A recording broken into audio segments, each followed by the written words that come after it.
मोदी की गारंटी, चारों तरफ हर जगह यही ऐड छाप रखी है। कुछ दिन पहले एक भाषण में गारंटी दी थी भ्रष्टाचार को लेकर। मेरी गारंटी है, भ्रष्टाचार हटाओ। इतनी बेशर्मी से इतना बड़ा झूठ सिर्फ वही इंसान बोल सकता है जो मानकर बैठा हो कि भाई जनता तो बेवकूफ है, मैं जो बोलूंगा वो अंधाधुंध मेरी बातों में विश्वास कर लेंगे। इस गारंटी की असलियत सुनो। Himanta Biswa Sharma 10,000 crore Saradha chit fund scam का आरोप अब बीजेपी में है। नवीन जिंदल 21,000 करोड़ कोलगेट स्कैम का आरोप अब बीजेपी में है। Ashok Chavan Adarsh housing society scam का आरोप अब बीजेपी में है। Ajit Pawar 70,000 crore Maharashtra state cooperative bank scam का आरोप अब बीजेपी के साथ है। प्रफुल्ल पटेल 30,000 करोड़ एयर इंडिया स्कैम का आरोप अब बीजेपी के साथ है। Suvendu Adhikari 10,000 crore Saradha chit fund scam का आरोप अब बीजेपी में है। छोटे बस कर यार। पापा की करो, पेट्रोल खत्म ही नहीं होता। 2014 से 25 ऐसे ऑपोजिशन लीडर्स हैं जिन पर करप्शन के आरोप लगे थे और अब उन्होंने बीजेपी ज्वाइन कर लिए। और ये करप्शन के आरोप बीजेपी ने ही लगाए थे खुद। इनमें से 23 के ऊपर जो अब करप्शन केसेस चल रहे हैं उन्हें भुला दिया गया है। इतना ही नहीं, इस इलेक्शन में लड़ने वाले 28% बीजेपी के कैंडिडेट्स एक्चुअली में बाकी पार्टियों से डिफेक्ट होकर बीजेपी में आए हुए हैं। बड़े बड़े भ्रष्टाचारी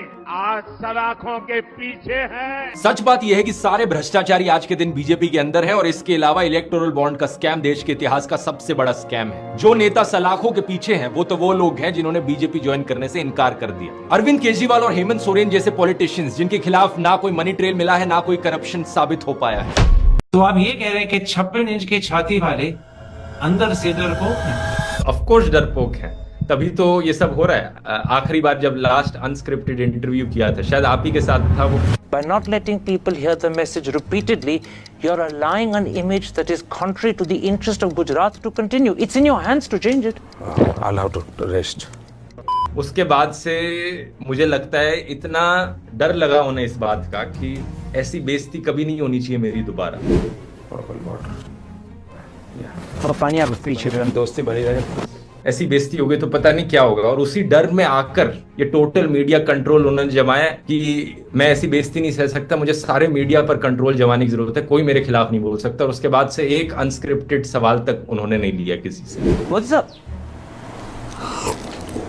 देखो मैं दोस्ताना संबंध बनाना चाहता हूँ, आप इसको कोशिश कीजिए। आज के दिन अगर देखना, अभी इलेक्शन टाइम आ रहा है, वो बहुत सारे इंटरव्यू करेंगे। एक चीज नोटिस करना कि किसी भी इंटरव्यू में उनसे कोई काउंटर क्वेश्चन नहीं पूछा जाएगा। इंटरव्यू सवाल करेगा, उनका जवाब आएगा, दूसरी तरफ से 0 काउंटर क्वेश्चंस होंगे, क्योंकि सब कुछ प्लान्ड होगा, सब कुछ स्क्रिप्टेड तरीके से किया जाता है। उनमें हिम्मत ही नहीं है एक भी अनस्क्रिप्टेड क्वेश्चन लेने की। तो ये हमारे प्रधानमंत्री डरपोक हैं, बिना हिम्मत के हैं, बिना करेज और स्ट्रेंथ के हैं। ऑफ कोर्स है।